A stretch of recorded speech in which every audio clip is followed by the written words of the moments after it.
Hello and welcome back to the Mechanic Cooks. Today we're turning a beef, pork and veal mixture into thin, crispy Italian-style cutlets with a golden breadcrumb crust and a tender, flavorful interior.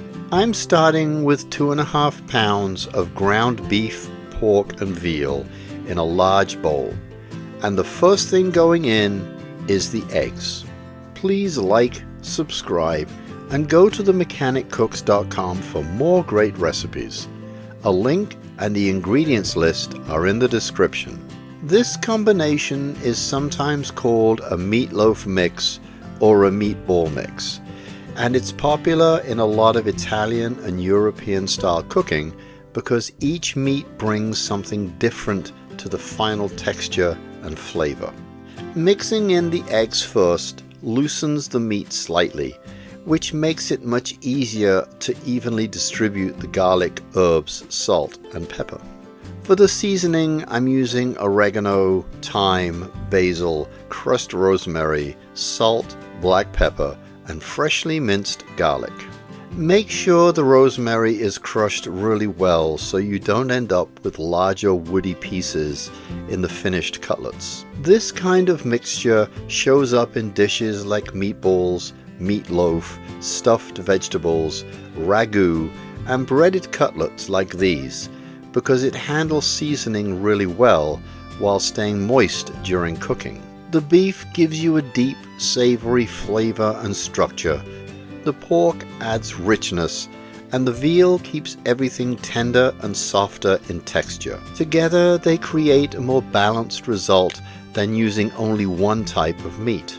Even today, a lot of classic Italian-style meatballs and fillings still use this combination because the balance works so well. Now add the Italian-style breadcrumbs. Besides helping bind the cutlets together, they also bring in another layer of seasoning because they already contain herbs and spices. Since these cutlets are thin and cook quickly, that extra seasoning in the coating helps build flavor all the way through instead of relying only on the meat mixture itself. The breadcrumbs also absorb some of the moisture from the eggs and meat, which helps the cutlets hold their shape while still staying tender. Different meats hold moisture differently, and the breadcrumbs continue absorbing moisture as the mixture sits. Using a kitchen scale, divide these into 5 to 6 ounce portions. Each portion gets pressed between parchment paper until it's about 6 inches wide and roughly 1/4 inch thick. They may look very thin right now, but that's intentional. As the cutlets cook, the proteins in the meat tighten and contract from the heat, so they actually thicken slightly in the pan. Starting thin is what gives you that crisp crust and tender interior instead of something that eats more like a burger or meatloaf. Once shaped, put the cutlets onto a plate separated with parchment paper and refrigerate them for at least an hour. Chilling is really important here because it firms everything up and helps the cutlets hold together during breading and frying. For the coating, set out on individual plates flour seasoned with salt and pepper, a couple of beaten eggs, and Italian-style breadcrumbs. These are delicate before the coating sets, so use a spatula to move and flip them instead of lifting them by hand. Once the breadcrumbs go on, the cutlets become easier to handle because that coating helps hold everything together. Now into a pan over medium heat with enough olive oil to cover the bottom by about 1/8 inch. You want the oil hot and shimmering, but not smoking.